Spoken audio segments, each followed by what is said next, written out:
Saúdo a todos os habitantes de Matão. A fé é um caminho bonito no segmento de Jesus Cristo. O Senhor nos pede a cada dia uma adesão nova, o Senhor nos pede a cada dia um sim renovado. Esse sim renovado nós o damos no seu segmento, através da igreja, do nosso engajamento, do nosso sim às pastorais, aos movimentos. É uma alegria me dirigir a você, é uma alegria me dirigir a todos os meus diocesanos daqui de Matão e convidando-os a viver da Palavra de Deus, convidando-os a neste caminho da fé sempre se doarem com mais alegria, convidando-os cada vez mais a ajudarmos a construirmos uma igreja bonita. Que o Senhor nos abençoe nesse caminho, que o Senhor nos faça cada vez mais uma igreja viva, que o seu Evangelho comprometa a todos nós. Vamos em pé, para início a santa celebração, receber o nosso bispo.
Pensamos então nessa celebração a graça de que a palavra de Deus possa cada vez mais alimentar a nossa vida, a graça de que a palavra de Deus possa nos formar verdadeiros discípulos e discípulas de Jesus Cristo. Nós estamos celebrando essa terça-feira, a 19ª semana do tempo comum. E a palavra de Deus que ouvimos na primeira leitura colocou diante de nós o texto tirado do livro do profeta Ezequiel. Ontem, Deus consolava o seu povo que estava no exílio através do profeta Ezequiel, e hoje Deus dá a missão ao profeta.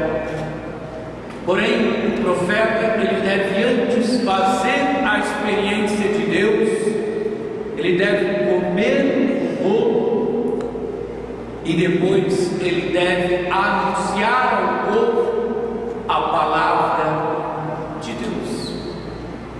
O profeta que primeiro deve comer é Deus que lhe diz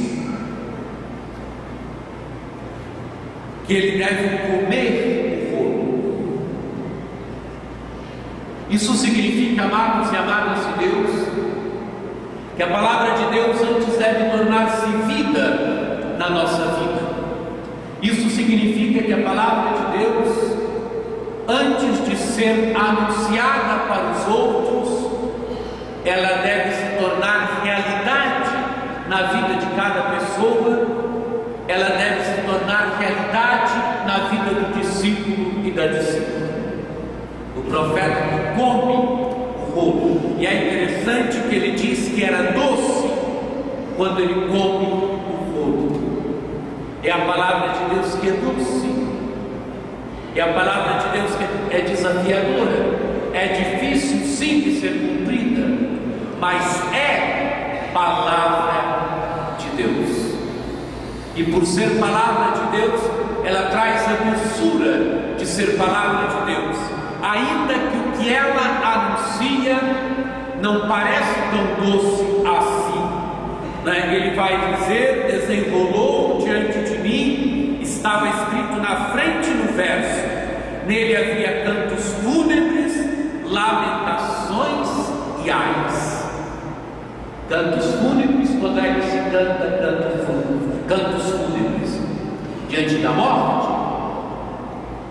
Então, aquilo que a palavra de Deus diz não é assim tão doce, porém é doce na boca do profeta, porque é palavra de Deus, ainda que o seu conteúdo parece ser um conteúdo de trágico, ser um conteúdo de juízo, ser um conteúdo de juízo sobre Israel. É um conteúdo de morte, cantos fúnebres, lamentações, quando é que se proclama lamentações, também em situações difíceis, e ais são palavras sempre de condenação. Esse era o conteúdo da palavra.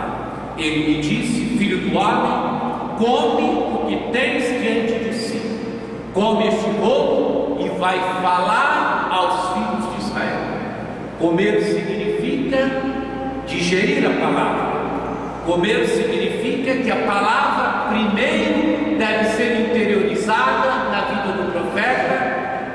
Primeiro a palavra deve se tornar uma realidade na vida do profeta, e depois sim ele deve anunciar ao povo a palavra. Ele deve levar para o Israel naquele momento a palavra, mas primeiro a palavra deve se tornar vida na sua vida, deve se tornar uma realidade viva na sua vida. Este, amados e amadas de Deus, é o grande desafio do anúncio da palavra. Essa realidade que é pedida ao profeta Ezequiel é uma realidade também que é pedida a todos nós. Essa profecia, ela deve se tornar realidade na nossa vida. A palavra de Deus, ela constantemente nos é dada. A palavra de Deus constantemente nos é dada em cada celebração, em cada Eucaristia. A palavra de Deus nos é dada todos os dias. Nós podemos ler o Evangelho do dia, podemos ler as leituras, podemos ler os Salmos, mas essa palavra, antes de anunciarmos aos outros, ela deve se tornando vida na vida de cada um de nós. Paulo VI, ele dizia no Evangelho Anunciante uma coisa muito interessante. Ele dizia: se os grandes pregadores são ouvidos, é porque antes são testemunhas. Paulo VI dizia que o mundo necessita mais, que o mundo espera mais testemunho do que palavras. O que Jesus faz? Jesus chamou uma criança, colocou-a no meio deles e disse: em verdade vos digo, se não vos tornarmos, não vos convertermos, se não vos tornarmos como crianças, não entrareis no reino dos céus. Os apóstolos querem ser grandes, e qual é o caminho que Jesus mostra? Qual é o caminho que Jesus indica? O caminho da pequenez, o caminho da humildade. Quem é a criança na cultura de Jesus? Quem é a criança no tempo de Jesus? A criança era alguém que não era tido como não capaz ainda de praticar a lei. A criança era tida como alguém que não podia ainda assumir a responsabilidade.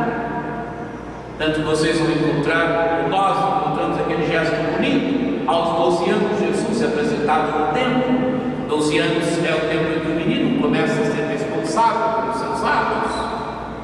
Então ele é capaz também de assumir, de poder começar a viver os preceitos da lei. Mas é exatamente aqueles que não são tidos como capazes de seguir os preceitos da lei, aqueles que não eram capazes de assumir responsabilidades.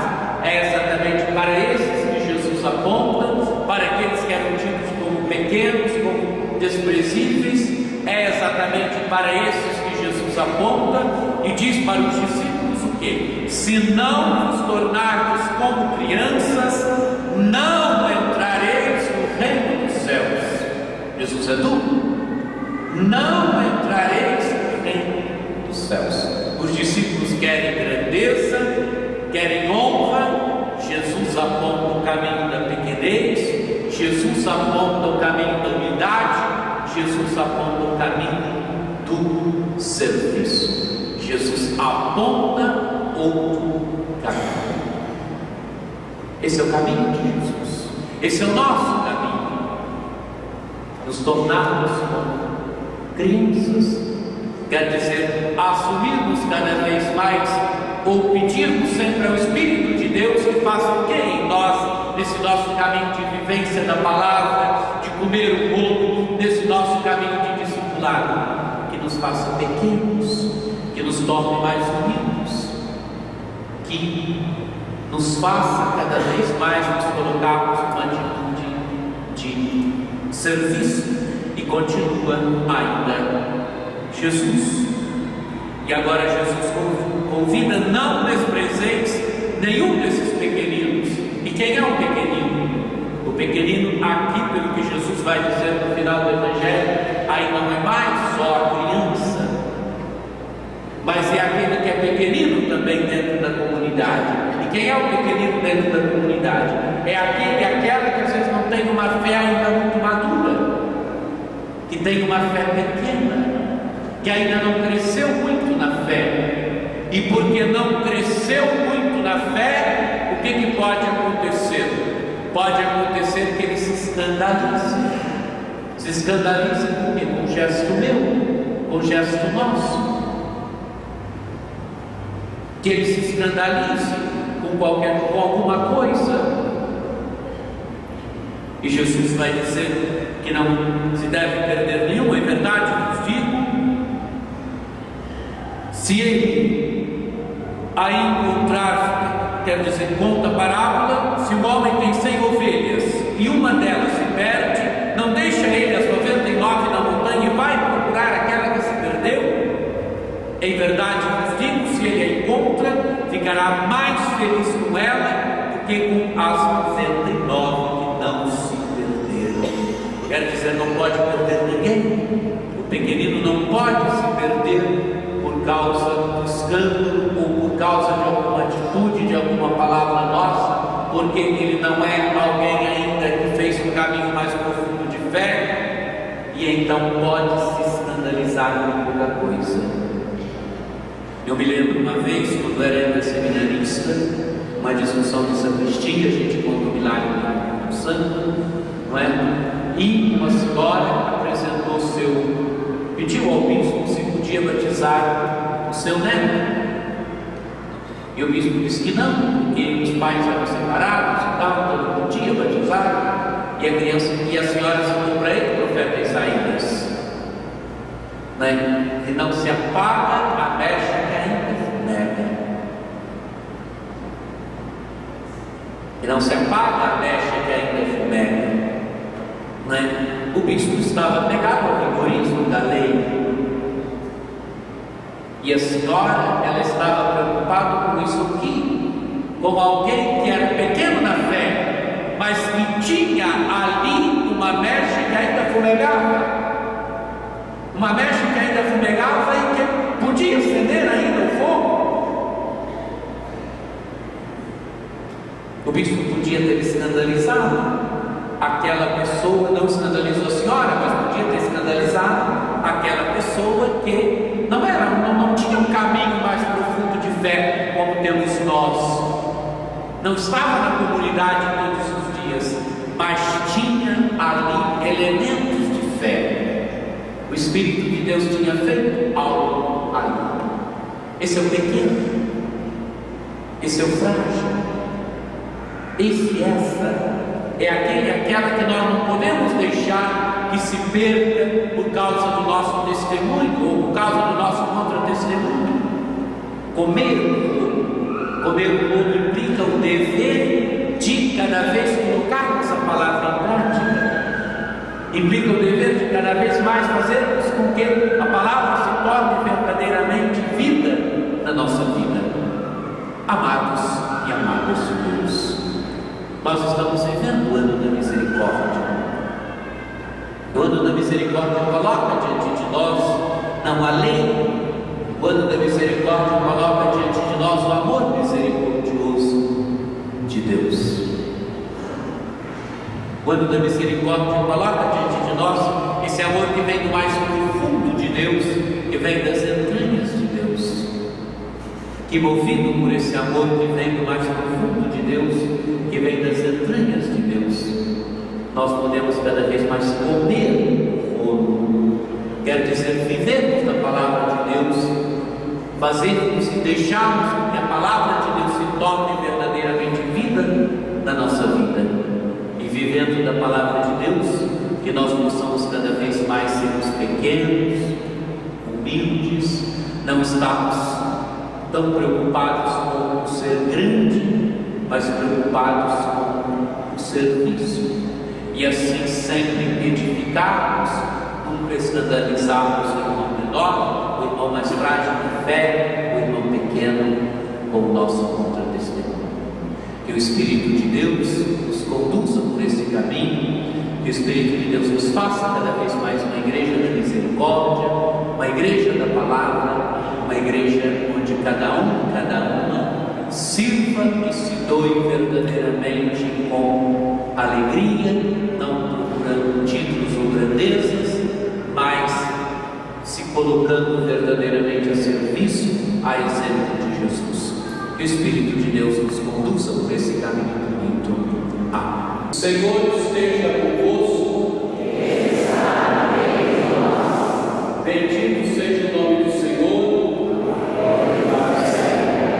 A nossa proteção está no nome do Senhor, desde o céu. Abençoe-vos o Deus Todo-Poderoso, que é Pai e Filho e Espírito Santo. Nós acabamos de celebrar com alegria esta Eucaristia em que nosso novo bispo, Dom Paulo César, se apresenta para a comunidade católica de Matão, para os padres, diáconos, religiosos e todo o povo. E nós desejamos a ele o frutífero ministério entre nós e também nós aguardamos dele força e coragem para continuarmos nossa missão de evangelizadores, de discípulos e missionários. Muito obrigado, Dom Paulo, e seja bem-vindo entre nós. Nós hoje então celebramos enquanto comunidade católica de Matão, nós acolhemos o nosso bispo, o nosso pastor, Dom Paulo César Costa, e é com muita alegria que com o seu tema Tudo Suporto pelos Eleitos, ele nos ajuda a caminhar e a seguir o próprio Cristo. É um homem muito bom, muito humilde, que nos ensina a ser discípulos e discípulas, seguir e se alimentar da palavra, para fazer da palavra a nossa vida e da nossa vida uma vida de missão. Que assim seja, possamos rezar pelo nosso bispo, Dom Paulo César Costa.